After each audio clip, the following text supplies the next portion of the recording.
সংক্ষিপ্ত তাফসীর হবে, সেটাও শুনবেন। এক একটা আয়াত যদি আমি 5 মিনিট করে করি, 3টা 4টা আয়াত যদি বলি, এক একটা আয়াতের তাফসীর যদি বুঝে যেতে পারেন, আল্লাহ পাক 100 রাকাত নফলের নামাজের চাইতে বেশি সওয়াব আল্লাহ আপনার আমলনামায় দান করবেন। আপনারা কি 100 রাকাত নফল নামাজ বাড়িতে গিয়ে পড়বেন নাকি প্রতিদিন পড়েন? আমাদের একজন এমপি ছিল, বাংলাদেশের নারায়ণগঞ্জের এমপি শামীম ওসমান, সে 70-80 রাকাত পড়তো। আমরা তো পড়তারি না, ঠিক কি না? এখন তাহাজ্জুদের রাকাতের নামাজের পাওয়ার বেশি হয়ে গেছে, দেখে ওটা দিল্লি গিয়ে পলাইছে তার আন্টির লগে, ঠিক কি না? যাই হোক, আমল যদিও কম হয়, কিন্তু আমলটা যদি ইখলাসের সাথে হয়, আল্লাহ বলেন নাই আকসারু আমালা, আল্লাহ বলেছেন আহসানু আমালা। আল্লাহ বলেছেন আমল যদিও কম হয়, কিন্তু আমলটা হবে সুন্দর, আমলটা হবে ইখলাসের সাথে। রাজি আছি না নাই? অল্প সময়ের ভিতরে আমরা আলোচনা শেষ করে দেব। আলহামদুলিল্লাহ নাহমাদুহু ওয়া নাস্তাঈনুহু ওয়া নাস্তাগফিরুহু ওয়া নাউযু বিল্লাহি মিন শুরুরি আনফুসিনা ওয়া মিন সাইয়্যাতি আমালিনা।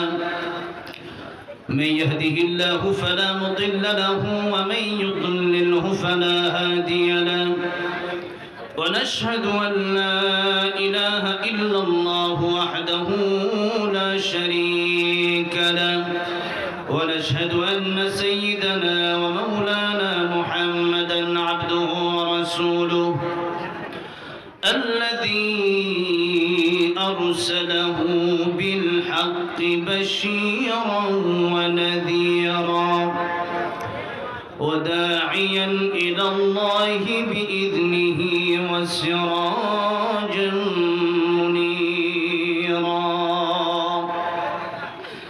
أما بعد فقد قال الله تعالى في كلامه المجيد وفي فرقانه الحميد: أعوذ بالله من الشيطان الرجيم. بسم الله الرحمن الرحيم. الرحمن علم القرآن خلق الإنسان. صدق الله العظيم. وقال رسول الله صلى الله عليه وسلم: خيركم من تعلم القرآن وعلمه. وقال تعالى في شان حبيبه: إن الله وملائكته يصلون على النبي يا أيها الذين آمنوا صلوا عليه وسلموا تسليما. اللهم صل على محمد وعلى آل محمد كما صليت على إبراهيم وعلى آل إبراهيم إنك حميد مجيد. اللهم بارك على محمد وعلى آل محمد كما باركت على إبراهيم وعلى آل إبراهيم إنك حميد مجيد. ঐতিহ্যবাহী বগুড়া শেরপুর দারুল আমিন আইডিয়াল মাদ্রাসা আমার অত্যন্ত মহাব্বতের, কলিজার, হৃদয়ের ভালোবাসার আল্লামা দেলোয়ার হোসেন সাইদি রহমতুল্লাহ আলাইহির প্রতিচ্ছবি মাওলানা আব্দুল আলামিন প্রতিষ্ঠিত দারুল আমিন আইডিয়াল মাদ্রাসার শুভ উদ্বোধন উপলক্ষে কেরাত হিফজ সম্মেলন ও তাফসির মাহফিলের আজকের সম্মানিত সভাপতি এবং প্রধান অতিথি জনাব শামীম বিন সাইদি হাফিজাহুল্লাহ এবং উদ্বোধক আল্লামা সৈয়দ কামালউদ্দিন জাফরি হাফিজাহুল্লাহ উপস্থিত রয়েছেন মঞ্চে আমার অত্যন্ত কাছের ভালোবাসার বাংলাদেশের হাজার হাজার হাফেজ আলেম গড়ার কারিগর, হাফেজ আলেমদের উস্তাদ যিনি, মাথার মুকুট যিনি, আমাদের ওস্তাদ মাওলানা জাফর আহমদ মজুমদার হাফিজাহুল্লাহ কোরআন তেলাওয়াত করে আমাদেরকে ধন্য করেছেন। বারবার বিশ্বজয়ী হাফেজ কোরআন আমার অত্যন্ত প্রিয় আমার ছাত্র ভাই হাফেজ মাওলানা জাকারিয়া, এবং একটু আগে এত সুন্দর কোরআন তেলাওয়াত করছিলেন, আমাদের হৃদয় গলে গিয়েছে। আমার অত্যন্ত কাছের বন্ধুবর হাফেজ মাওলানা নাজমুস সাকিব ভাই, লম্বা সময় ধরে রাত বাজে 11:30, এত লম্বা সময় আপনারা যারা বসে আছেন, আল্লাহ যেন আজকের এই মাহফিল কবুল করেন, মঞ্জুর করেন। আল্লাহ যেন কাল কিয়ামতে আমাদেরকে একসাথে নবীর সাথে জান্নাতের মালিক বানায় দেন। জোরে জোরে পড়েন আমিন। আমি খুতবার শুরুতে বলেছিলাম খুবই অল্প সময় তেলাওয়াত করব, যেহেতু আপনারা বসেছেন। এই মানুষগুলো যদি ছোট্ট একটা মাঠ হতো তাহলে অনেক মানুষই দেখা যেত। আমি আপনাদের ধৈর্যের বাঁধ ভাঙার চেষ্টা করব না, তবে যেহেতু আমাকে বড়রা আদেশ করেছেন যে তুমি আজকের মাহফিলের শেষ আলোচনাটা তুমিই করবা, এই জন্য তাদের আবদার, তাদের অনুরোধ রাখতে গিয়ে আজকের এই প্রোগ্রাম, আমি প্রায় 5 দিন ধরে প্রোগ্রাম করি, আমার ডেঙ্গু হয়েছিল। আজকে সেই বিছানা থেকে উঠে আমি এসেছি প্রোগ্রাম করার জন্য। তো যাই হোক, আল্লাহ যেন আমার শিফায়ে কামেল আজরা দান করেন। বাংলাদেশের অসংখ্য আলেম অসুস্থ, আল্লাহ যেন প্রত্যেককে শিফায়ে কামেল আজরা দান করেন, পড়েন আমিন। আল্লাহ তাআলা দারুল আমিন আইডিয়াল মাদ্রাসাকে কিয়ামত পর্যন্ত কবুল মঞ্জুর করেন, বলেন আমিন। এই মাদ্রাসা থেকে অসংখ্য আল্লামা সাইদি বীর করেন, বলেন আমিন। আলোচনা শুরু করতে যাচ্ছি সূরা রহমানের প্রথম 3 আয়াত দিয়ে। আপনাদের সামনে খুতবার মাধ্যমে এই আয়াতগুলো আমি স্পষ্ট করেছি। আল্লাহ তাআলা বলছেন, আর-রহমানু আল্লামাল কুরআন খালাকাল ইনসান। রহমান তিনি, কোরআন শিখালেন যিনি, খালাকাল ইনসান মানুষ বানালেন যিনি। খুবই অল্প সময়ের ভিতরে এই কথাগুলো শেষ করে দিব, তাফসীর লম্বা করব না। প্রথমেই আসি আমরা, আল্লাহ বললেন আমি রহমান রহিম, অর্থাৎ আল্লাহ দয়াময়, আল্লাহ করুণাময়। আমরা যত গুনাহ করি, গুনাহ করতে যেমন পছন্দ করি, আল্লাহ রাব্বুল আলামিন আমাদেরকে ক্ষমা করতেও ভালোবাসেন, এটা আল্লাহ বোঝালেন। এবার আসেন 2 নম্বর আর 3 নম্বর আয়াতের দিকে আমরা যদি লক্ষ্য করি, আল্লাহ তাআলা বললেন আল্লামাল কুরআন, আল্লাহ তাআলা কোরআন শিখালেন। এরপর আল্লাহ বললেন খালাকাল ইনসান, আল্লাহ মানুষ বানালেন। এখন আল্লাহ কোরআন শরীফের সূরা রহমান, যে সূরা রহমান আল্লাহ রাব্বুল আলামিন জান্নাতের ভিতরে মানুষ যাওয়ার পরে জান্নাতি মানুষদেরকে আল্লাহ নিজে সূরা রহমান তেলাওয়াত করে শোনাবেন, বলেন সুবহানাল্লাহ। জান্নাতে যাওয়ার পর আল্লাহ মানুষকে জিজ্ঞাসা করবেন, ও জান্নাতীরা, তোমাদের কি আর কোনো চাওয়া পাওয়া বাকি আছে নাকি? জান্নাতীরা বলবে, আল্লাহ আর কোনো চাওয়া পাওয়া আমাদের বাকি নাই। কোরআন শরীফে যা যা বলেছিলেন তার চাইতে 97 গুণ বেশি আমরা পেয়েছি। কিন্তু নবীরা চুপ করে থাকবেন। আল্লাহর ওলি আব্দুল কাদের জিলানী রাহমাতুল্লাহ আলাইহি দুনিয়ায় থাকতে তিনি একটা শের বলতেন, जन्नत दोज़ख से यार भी क्या करूं, जन्नत दोज़ख से यार भी क्या करूं, आरज़ू है मैं तुझसे देखा करूं। আল্লাহ তাআলা জান্নাতে আমি কি করব? দিয়ে দিও জাহান্নামে। জাহান্নামে যদিও তুমি আমার দিয়ে দাও, আর ওই জাহান্নামের ভিতরে থেকে যদি তুমি আল্লাহরে আমি একটা নজর দেখতে পারি, আমি আব্দুল কাদের জিলানীর অন্তরে আর কোনো দুঃখ থাকবে না। সুবহানাল্লাহ বলেন। সে কথাই জান্নাতে যাওয়ার পরেও মানুষ বলবে, আল্লাহ जन्नत दोज़ख से यार भी क्या करूं, जन्नत दोज़ख से यार भी क्या करूं, आरज़ू है मैं तुझसे देखा करूं। आय अल्लाह দুনিয়াতে বাড়ি গাড়ি নাই অভাব ছিল না, জান্নাতে আসছি শুধু জান্নাত পরশই না, তোমার দেখার আশায় জান্নাতের ভিতরে এসেছি। যতক্ষণ পর্যন্ত তোমারে আমরা না দেখতে পারবো ততক্ষণ পর্যন্ত জান্নাতের কোনো পাওয়াই আমাদের পাওয়া হবে না।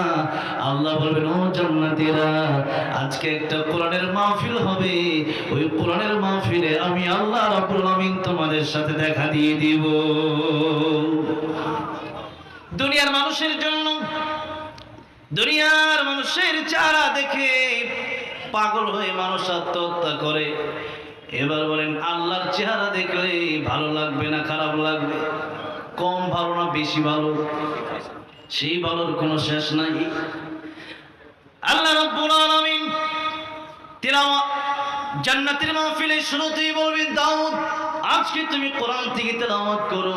দাউদ আলাইহিস সালাম কোরআন থেকে তেলাওয়াত করবেন, সূরা তাহা তেলাওয়াত করবেন। মানুষ কোরআন তেলাওয়াত শুনে মুগ্ধ হয়ে যাবে। দাউদ আলাইহিস সালামকে আল্লাহ বললেন, স্টপ, থামুন, এখন কোরআন তেলাওয়াত করবে আমার পয়গম্বর, আমার হাবিব রাহমাতুল লিল আলামিন মুহাম্মদ রাসূলুল্লাহ সাল্লাল্লাহু আলাইহি সাল্লাম। নবীজি কোরআন শরীফের সূরা ইয়াসিন থেকে তেলাওয়াত শুরু করে দিবেন। মানুষেরা পাগল পাড়া হয়ে কোরআনের সুর শুনতে থাকবে। যে কোরআনের সুর শুনে কাফির বেঈমানেরা কালিমা পড়ে মুসলমান হয়ে গিয়েছিল। বলেন সুবহানাল্লাহ। নবীজি তেলাওয়াত করতে থাকবেন, হাজার হাজার বছর চলে যাবে, কোরআন তেলাওয়াত শেষ হয় না। কি যে মধুর সুর। এরপরে আল্লাহ নবীকে বলবেন, নবী গো কোরআন তেলাওয়াতে বল আপনি থামুন। এবার আল্লাহ রাব্বুল আলামিন জান্নাতীদেরকে জিজ্ঞাসা করলেন, জান্নাতীরা এতক্ষণ যে কোরআন তেলাওয়াত তোমরা শুনেছো কেমন লেগেছে? আয় আল্লাহ, এমন মধুর সুরে কোরআন তেলাওয়াত জীবনেও শুনি নাই। আল্লাহ বলবেন, ও জান্নাতীরা, দাউদ পয়গম্বর কোরআন তেলাওয়াত করে শুনিয়েছেন, আমার বন্ধু বিশ্বনবী রাহমাতুল লিল আলামিন কোরআন তেলাওয়াত করে শুনিয়েছেন। আর যে কোরআন আমি আল্লাহ নাযিল করেছি, ওই কোরআন যদি আমি আল্লাহ তোমাদেরকে আজকে তেলাওয়াত করে শোনাই তাহলে তোমাদের কেমন লাগবে? মানুষ বলবে, আল্লাহ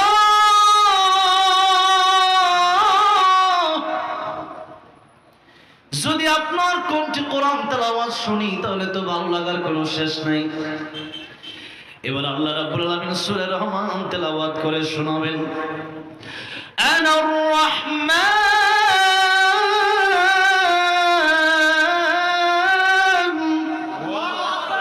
علم القرآن।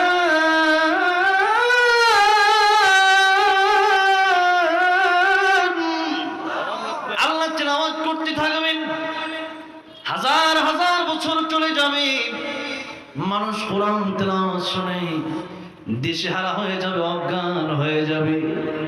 অনেক লম্বা ঘটনা। আল্লাহ যে সূরা জান্নাতের মধ্যে জান্নাতি মানুষদেরকে পড়ে শোনাবেন,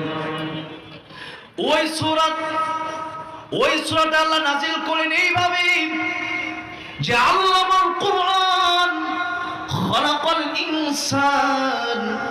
আমি আল্লাহ কোরআন শিখালাম, মানুষ বানালাম। অথচ আমরা জানি যে মানুষ দুনিয়াতে আমরা আসলাম আগে, এরপরে না আমরা কোরআন শিখলাম। এখন এই দুই আয়াতের ব্যাখ্যায় মুফাসসিরে কেরামগণ কি বললেন? মুফাসসিরে কেরামগণ বললেন, আসলে মানুষের ঘরে জন্ম নিলে আসল মানুষ হওয়া যায় না, জন্মগত মানুষ হওয়া যায়, গুণগত মানুষ হওয়া যায় না। মানুষের ঘরে জন্ম নিয়েছে আসফ নূর, মানুষের ঘরে জন্ম নিয়েছে তাসলিমা নাসরিন, মানুষের ঘরে জন্ম নিয়েছে খুনি হাসিনা। কিন্তু মানুষের ঘরে জন্ম নিয়ে তারা মানুষ হতে পারে নাই, বরং কুত্তার চাইতে নিকৃষ্ট হয়েছে। তারা বাংলাদেশ থেকে পালিয়েছে। তারা ঠিক কিনা জোরে বলেন? ঠিক তেমনি ভাবে এই দারুল আমিন আইডিয়াল মাদ্রাসা যদি আপনার সন্তানকে যদি আপনি দিতে পারেন, এই কোরআনের শিক্ষা যদি অর্জন করতে পারে, এই কোরআনের আলোয় যদি তারা আলোকিত হতে পারে, কমপক্ষে সন্তান কোনদিন আসাদুর তাসলিমা নাসরিনের মতো নাস্তিক হবে না, হাসিনার মতো খুনি হবে না। এই জন্য আজকে যখন আমাদের সন্তান জন্ম নেয়, তখন সন্তানদেরকে যদি আমরা কোরআন যদি না পড়াই, এই দুটি আয়াতের মাধ্যমে বোঝা গেল কোরআন না পড়লে জন্মগতভাবে মানুষ হওয়া যায়। আরে খাইতে তো পারে গরু, ছাগলও খাইতে পারে। গরু ঘুমায়, ছাগলও ঘুমায়, মানুষও ঘুমায়। গরু ছাগল কখনো বাচ্চা জন্ম দেয়, আপনিও বাচ্চা জন্ম দেন। তাহলে গরু ছাগল আর আপনার মধ্যে পার্থক্যটা কোথায়? কোরআনের জ্ঞান যার মধ্যে নাই, আল্লাহ বললেন লাহুম কুলুবুল লা ইয়াফকাহুনা বিহা ওয়া লাহুম আ'য়ুনুল লা ইউবসিরুনা বিহা ওয়া লাহুম আযানুল লা ইয়াসমাউনা বিহা উলাইকা কাল আন'আমি বাল হুম আদাল উলাইকা হুমুল গাফিলুন। কলম আছে, সেই কলম দিয়া আল্লাহর কোরআন যারা গবেষণা করলো না, তাদের কান দিয়ে তারা আল্লাহর কোরআন শুনলো না, চোখ দিয়ে আল্লাহর কোরআন দেখলো না। কোরআন দেখলেই, কোরআনের আলোচনা হলেই, কোরআনের মাহফিল হলেই দীর্ঘ ১৬ বছর আমরা দেখেছি কত মানুষ নামের জানোয়ার ছিল, তাদের গায়ে শুধু আগুন জ্বলতো, ঠিক কিনা? আপনারা মনে করবেন এখন তো স্বাধীন হয়েছে ঠিক, কিন্তু স্বাধীনতা রক্ষা করা বড় কঠিন। তারা চলে গেছে গতকালকে আমেরিকায়, আবার যখন ট্রাম্প বিজয়ী হয়েছে, এখন কিছু লোক কইতাছে আবার আই বলে তুমি আসো, আল্লামা সাইদের খুনের বিচার তোমারে করব। তোমার বিচার করার জন্য আমরা বইসাই রয়েছি, তুমি আসো না কেন? তোমার তো পাই না খুঁজা, সে নাকি আবার আসবে। ফাঁসির মঞ্চে চড়ানো হবে, ঠিক কিনা? কেউ ছাড় দেওয়া হবে না। আল্লামা সাইদ এবং মামুনুল হক থেকে নিয়া যাদেরকে কারাগারে বন্দী করেছো, খুনি হাসিনা সহ সবগুলোর বিচার হবে বাংলার জমিনে, ঠিক কিনা মুসলমান? তাকবীর! নারায়ে তাকবীর! আল্লাহু আকবার! দিন ইসলাম জিন্দাবাদ জিন্দাবাদ! নারায়ে তাকবীর! আল্লাহু আকবার! আমি এই তো ৪-৫ দিন আগে টাঙ্গাইলের কালীহাতি একটা প্রোগ্রামে গেলাম। আমার আগে প্রায় ১ ঘন্টা কাদের সিদ্দিকীর ভাই লতিফ সিদ্দিকী আলোচনা করল। আলোচনা করতে করতে বলতেছে আমার কোনো পাপ নাই। ওপেন কবিরা গুনাহ কইরা বলতেছে আমার কোনো পাপ নাই। এরপরে মোল্লা হুজুর এই আবার কি, এত কিছু দরকার আছে নাকি? ইসলাম কি পোশাক নাকি? ইসলাম মনে মনে থাকলেই হয়েছে। তুই মনে মনে ভাত খাইস, তুই কিনা চাউল খাইস না। তো মমতাজের মতো কথা কস। মমতাজ বলছিল, মমতা শিল্পী মমতাজ বাউল্লা কটা গান গায়, আউল্লা বাউল্লা চাউল্লা কটা গান গায়। ওরা বলছিল আমাদের নামাজ তো মনের নামাজ বড় নামাজ, শয়তানের ঘরে শয়তান। তোরও 3 দিন রেখে কোনো খাবার দেওয়া হবে না, তুই মনে মনে কলা খাবি 3 দিন। এরপরে খাবার চাইলে পানি চাইলে জুতার বাড়ি দেওয়া হবে, শুধু জুতার বাড়ি। খাইতে গেলে মনে মনে খাওয়া যায় না, মুখ দিয়ে খাওয়া লাগে। আর নামাজ পড়তে গেলে বলি মনে মনে পড়বা। বাংলাদেশের মানুষ এখন সচেতন, ঠিক কিনা? প্রতিদিন বাংলাদেশে ওয়াজ মাহফিল হচ্ছে, প্রতিদিন মুফাসসিরিনে কেরামগণ তাফসীর করতেছে। বাংলাদেশের প্রান্তে প্রান্তে মাদ্রাসা। আর এই লতিফ সিদ্দিকী কয় মাদ্রাসা নাকি ব্যাঙের ছাতার মতো গজাইছে, নাউজুবিল্লাহ কম। আমি সেখানেই প্রতিবাদ করলাম, এই বাংলার জমিনে কোরআনের তাফসীর হবে, কোন নাস্তিক এই মঞ্চে আসতে পারবে না। বাংলার জমিনে কোরআন তাফসীর হবে, কোন রামবাড় এই মঞ্চে আসতে পারবে না। এই বিগত 16 বছর যারা আল্লাহর কোরআনের বিরুদ্ধে রাজ কায়েম করতে চেয়েছে, এই কোরআনের মঞ্চে তারা কোনো কথা বলতে পারবে না। শুধু কথা নয়, ওপেনলি তারা কিভাবে কইরা বেড়ায়, এদেরকে তাড়াতাড়ি আটক করে ফাঁসির কাছে ঝুলাইয়া দেন, ফাঁসির কাছে ঝুলাইয়া দেন, ঠিক না? ইসলামের শত্রুরা হুঁশিয়ার,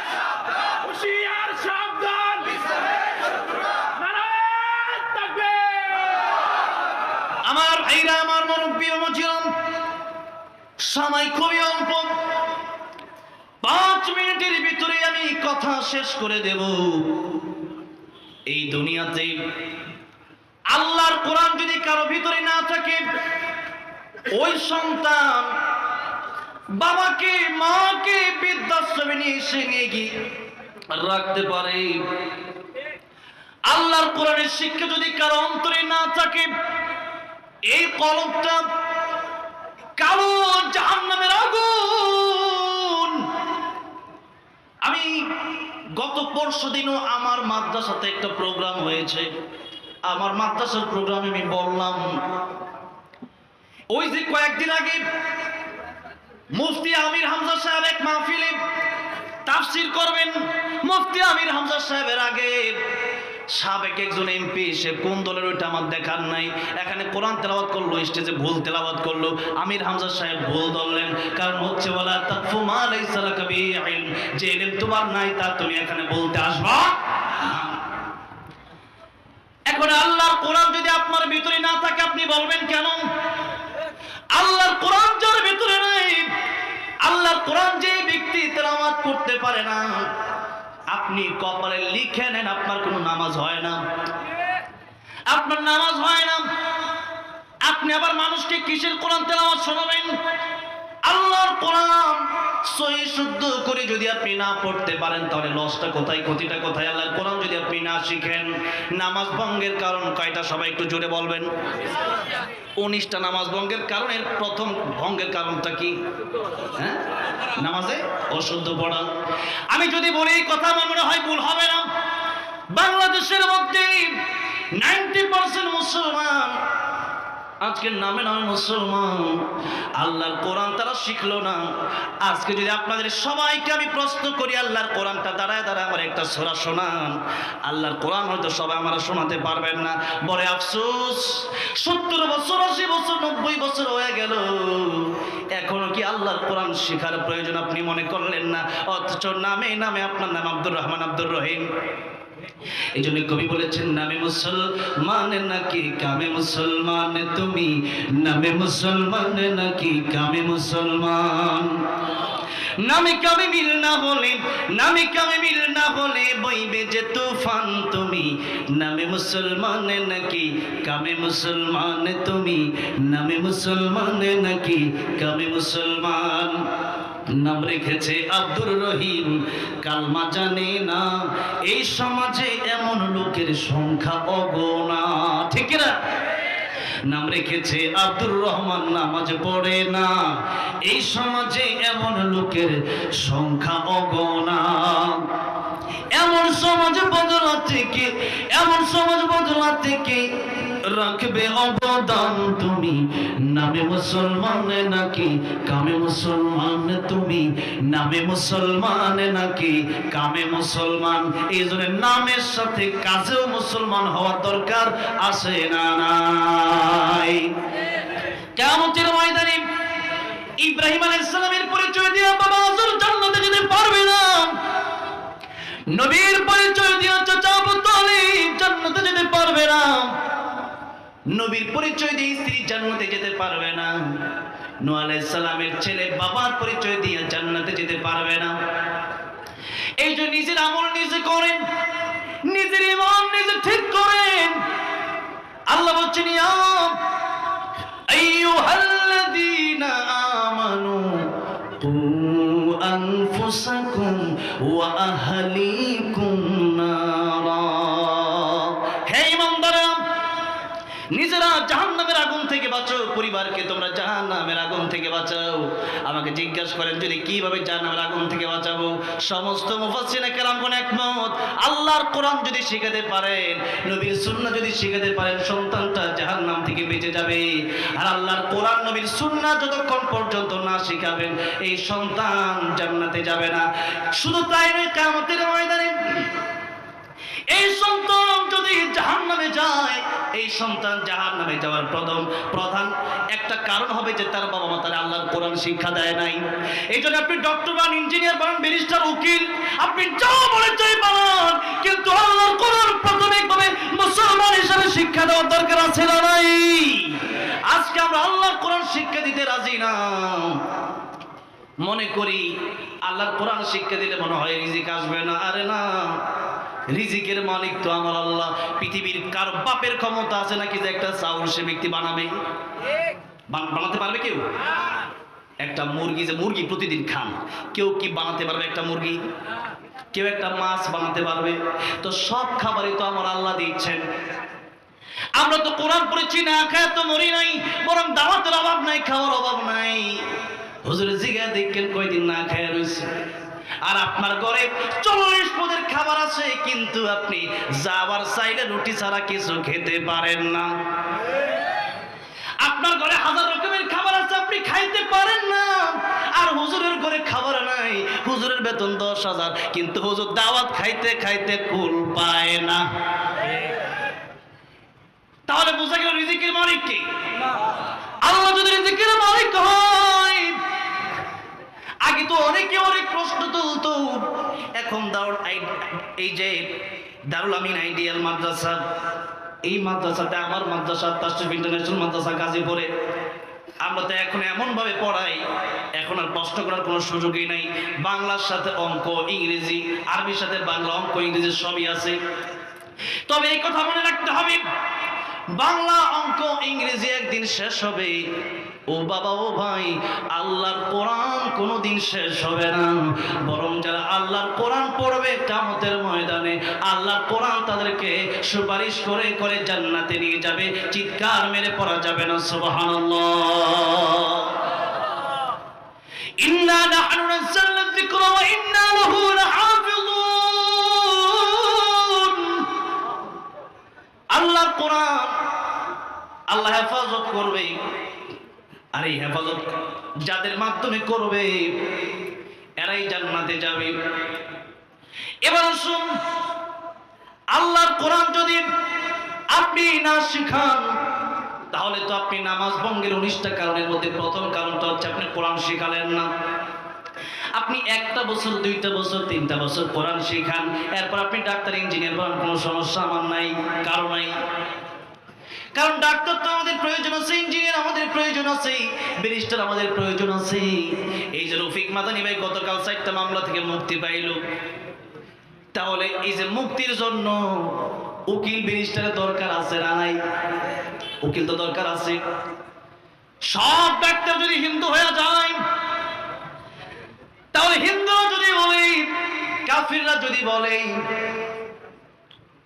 মুসলমানদেরকে ওষুধ দেব না, আমাদের মুসলমান ডাক্তার যদি থাকে তারা বলবে তোদের দরকার নাই, আমরা তো ডাক্তার আছি। সুতরাং মুসলমানদের ভিতরে ডক্টর, ইঞ্জিনিয়ার, ব্যারিস্টার হোক, কোনো সমস্যা নাই।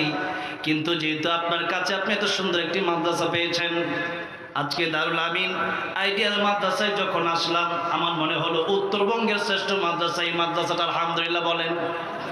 যোগ্য একজন মানুষ, এত সুন্দর যার তিলাওয়াত, এত সাবলীল যার ভাষা, মাওলানা আব্দুল আমিন, যাকে আমি এত ভালোবাসি আল্লামা সাইদের জন্য, সে আব্দুল আমিন সাহেবের মাদ্রাসায় এসে আমি আগে ভাবছিলাম যে মাদ্রাসাদারি অন্যান্য সাধারণ মাদ্রাসার মতো এত সুন্দর করে মাদ্রাসা তৈরি করেছেন, এবং ওনার এমন কিছু গুণ আছে যেটা আমি এখন বলতেও চাচ্ছি না।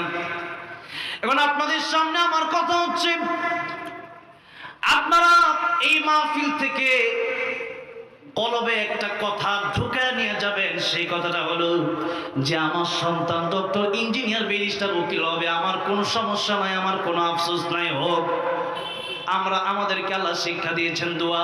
কি দোয়া? রব্বানা, সবাই পড়েন, রব্বানা আতিনা ফিদ দুনিয়া হাসানাতাও ওয়া ফিল আখিরাতি হাসানাতাও ওয়া কিনা আযাবান নার। আল্লাহ, দুনিয়ার কল্যাণ আপনি আমাদেরকে দান করেন, আর আখিরাতের কল্যাণ আমাদেরকে দান করেন। আর একটা সবচাইতে বড় বিপদ আছে, ওই বিপদ আসে, ওই বিপদ হচ্ছে কবরের ভিতরে। ওই বিপদ কোন জায়গায়? কবরের পাশে উসমান গনি রাদিয়াল্লাহু আনহু গেলেই কাঁদতেন আর চোখের পানি ছেড়ে দিতেন। লোকেরা জিজ্ঞেস করতো, উসমান গনি, এত আলোচনা আল্লাহর নবীর জবান থেকে আপনি শুনলেন, এত তো কাঁদলেন না, কবরের পাশে গিয়ে কেন কাঁদলেন? উসমান গনি ডেকে বলেন, ও লোকেরা, কবরে যদি আযাব শুরু হয়ে যায়, তাহলে কঠিন হয়ে যাবে, আর কবরের জীবন যার সুন্দর হয়ে যাবে তার জান্নাতে যাওয়াটাই সহজ হয়ে যাবে। আর আল্লাহর কোরআন যারা পড়বে, আল্লাহর কোরআন যারা মেনে নেবে, এরা কবর থেকে নিয়ে জান্নাত পর্যন্ত সুখে শান্তিতেই থাকবে, তাদের কোনো টেনশন নাই, কোনো চিন্তা নাই। জোরে কোন সুবহানাল্লাহ। কবরে যাওয়ার সাথে সাথেই কোরআন দাঁড়ায় যাবে কিয়ামতের ময়দানে, এই কোরআন আপনার পাশে দাঁড়ায় যাবে। শুধু তাই না, কোরআন যারা করবে আল্লাহ তাআলা, আল্লাহ বলবে তো জাহান্নামী, আল্লাহ কোরআন বলবে ও আল্লাহ ওরে যদি জান্নাতে না দাও তাহলে আমি কোরআনকে তুমি অস্বীকার করো। সুবহানাল্লাহ কোন। আল্লাহ বলবেন ও কোরআন তোরা যেহেতু দুনিয়াতে ভালোবাসছিল এই ব্যক্তি, আজকের কিয়ামতের ময়দানে তোর সুপারিশ আমি আল্লাহ মঞ্জুর করে এই ব্যক্তিকে জান্নাতের মেহমান বানায় দিলাম। জোরে কোন সুবহানাল্লাহ। তাহলে এবার আসুন যে কথা বলতেছিলাম, আল্লামাল কোরআন খালাকাল ইনসান, কোরআন না শিখলে প্রকৃতপক্ষে মানুষ হওয়া যায় না। অন্যান্য সমস্ত জ্ঞান যদি আপনি অর্জন করেন, পিতামাতাকে খেদমত করতে হবে, জ্ঞান সেখানে নাই। নামাজের জ্ঞান নাই, রোজার জ্ঞান নাই। আল্লাহ বলেন ওমা উতিতুম মিনাল ইলমি ইল্লা কলিলা, তোমাদেরকে খুবই অল্প জ্ঞান আমি আল্লাহ দান করেছি। আর আল্লাহর যে জ্ঞান, এই কোরআনের যে জ্ঞান, এই কোরআনের জ্ঞান শেষ হওয়ার মতো নয়। আফালা ইয়াতাদাব্বারুনাল কোরআন, আল্লাহর কোরআন নিয়ে আল্লাহ গবেষণা করতে বলেছেন। এই জন্য যত বড় বড় যারা বিজ্ঞানী রয়েছেন, আল্লাহর কোরআন গবেষণা করে তারা বিজ্ঞানী হয়েছেন। কোরআন যারা পড়ে এদের মতো ব্রেনি, এদের মতো ট্যালেন্ট আর কোনো মানুষ আপনি পাবেন না। এই জন্য আল্লাহর কোরআন যদি আমরা শিখি, আল্লাহর কোরআন যদি আমরা শিখাই, তাহলে দুনিয়াতে শান্তি, পরকালে মুক্তি। আর আল্লাহর কোরআন যদি শেখাতে না পারি, এই দুনিয়াতেও আমাদের আযাবের কোনো শেষ নেই। দুনিয়াতেই আযাব আর আযাব। আর আমরা আজকে কোরআন শিখেছি, এই জন্য মানুষ আমাদেরকে কত ভালোবাসে। এমপি মন্ত্রীকে মানুষ এত ভালোবাসে না আমাদেরকে যত ভালোবাসে, ঠিক কিনা? এই জন্য আমি মনে মনে আমার এখনো মাঝে মধ্যে কয় তোমার বয়স হলে তুমি এমপিতে দাঁড়াইবে। আমি দৌড়ে এমপির মধ্যে ছাত আর এমপির মধ্যে এমপি মন্ত্রী মুখে লিগা। আল্লাহর যে কোরআন শিখছে এতে আল্লাহ মানুষ যেই দাম দেয়, মানুষ আসলে হৃদয় থেকে কলেজা দিয়ে আমাদেরকে ভালোবাসে, ঠিক কিনা? আর তোরা এমপি মন্ত্রী হস, আমাদের একজন মুফাসসির দৃষ্টান্ত দিতেন, তাদের সালামের স্টাইল ভিন্ন। স্টাইল কি? এক হাতে এমনি দেয় আর নিচে পাও দিয়ে বাড়ি দেয়। যে এই যে এখন সালামের স্টাইল এইভাবে, আর এমপিগিরি শেষ হয়ে গেলে পরে নিচেরটা, ঠিক কিনা? বুঝেন নাই? এতদিন 15 বছর খুব শান্তি, 15 বছর পরে এখন অবস্থা খারাপ, দেশেই থাকা যায় না। এই শান্তি দরকার আছে। আল্লাহর কোরআন শিখবো, ইহকাল শান্তি পরকাল মুক্তি। সেই কোরআন, সেই ঐশী বাণী আমাদের শিখার প্রয়োজন আছে না নাই? আল্লাহ আমাদেরকে সেই কোরআন শিখে জাহান্নাম থেকে মুক্তি পেয়ে জান্নাতে গিয়ে আল্লাহর দিদার আমাদেরকে নসিব করে দেন, বলেন আমিন। আল্লাহর কোরআনকে আজকে আমরা বুঝি না, অথচ একজন হিন্দু কবি, আমি এই একজন হিন্দু কবি নকুল কুমার বিশ্বাস, তিনি একটি গান লিখেছেন। তিনি লিখেছেন, যদি আগুন লেগে ধ্বংস হয়ে যায়, ধ্বংস হয়ে যায়, যদি আগুন লেগে ধ্বংস হয় পৃথিবীর সব বইয়ের দোকান, বিশ্ব থেকে হারাবে না পবিত্র কোরআন, ঠিক না? করবে কেমন করে কোরআন ধ্বংস আগুনের তেজ, করবে কেমন করে কোরআন ধ্বংস আগুনের তেজ। আছে বিশ্ব ভরা অগণিত কোরআনে হাফেজ, ঠিক না? তারা আবার ছাপি আসমানি গ্রন্থ, বাঁচাবে কোরআনের সম্মান, বিশ্ব থেকে হারাবে না পবিত্র কোরআন, বিশ্ব থেকে হারাবে না পবিত্র কোরআন। সে হিন্দু এত সুন্দর করে এই গানটা লিখছে, আর আমরা আজকে কোরআন শিখি না। সেই হিন্দুই গান লিখে সে হিন্দু কোরআন শিখছে, আর আজকে আমরা মুসলমান হয়ে কোরআন পারি না। নামাজ ভঙ্গের কারণ হচ্ছে কোরআন অশুদ্ধ পড়া। আর কিয়ামতের ময়দানে আউয়াল মা ইউহাসাবু বিল আবদি ইয়াওমাল কিয়ামাতিস সালাহ, কোন হিসাবটা আগে শুরু হবে? নামাজের হিসাব। আর নামাজের হিসাবে যারা সহজভাবে সুন্দর করে দিতে পারবে, নবীজি বলেন তারা সব হিসাবে পার পেয়ে যাবে। বলেন সুবহানাল্লাহ। আর যদি নামাজের হিসাব কঠিন হয়ে যায়, প্রথমেই আপনি ধরা খাবেন এখানে যে আপনি কোরআন শিখছিলেন কিনা। এখন যদি এটাই ধরা খান যে আপনি কোরআন আপনি পারেন না, এই যে নামাজ পড়তেছেন এক ওয়াক্ত নামাজও তো আপনার কবুল হয় নাই, এখন আপনি ধরা করেন আল্লাহ বলে এক ওয়াক্ত নামাজও কবুল হয় নাই, পড়ছো যে আল্লাহ কোরআন তো শিখার সময় পেলে সব পাইছো, কেমনে খাবা, কেমনে ঘুরবা, কেমনে বিয়ে করবা, কেমনে পরিবার চালাবা, কেমনে এমপি হবা, মন্ত্রী হবা, সব শিখলা, কিন্তু কোরআনটা শিখার প্রয়োজন মনে করলা না। আমার কোরআনটাকে এতই অবহেলিত করলা তোমরা। সুতরাং নামাজের হিসাবে প্রথমেই ধরা খেয়ে যাবেন, আর নামাজের হিসাবে যা ধরা খেয়ে যাবে তাদের ঠিকানা হবে জাহান্নাম। তাদের ঠিকানা কোথায় হবে? আমরা যেতে চাই কোথায়? ফারিকুন ফিল জান্নাতি ওয়া ফারিকুন ফিস সাঈর। একদল যাবে জান্নাত আর একদল জাহান্নামে। এই দুই দল ছাড়া কোনো দল নাই। যদিও মিজানের পাল্লায় নেকির পাল্লার গুনার পাল্লা সমান হওয়ার কারণে কিছু দল প্রথমে আরাফে যাবে, এরপর আল্লাহ তাদেরকে জান্নাতে নিয়ে যাবে, কিন্তু সব মিলে অবশেষে দল হবে দুইটা, ফারিকুন ফিল জান্নাহ ওয়া ফারিকুন ফিস সাঈর। আমরা কোথায় যেতে চাই? জাহান্নামে না জান্নাতে? আল্লাহ আমাদেরকে কোরআন শিখে জান্নাতে আল্লাহর দিদার নসিব করায় দেন। বলেন আমিন।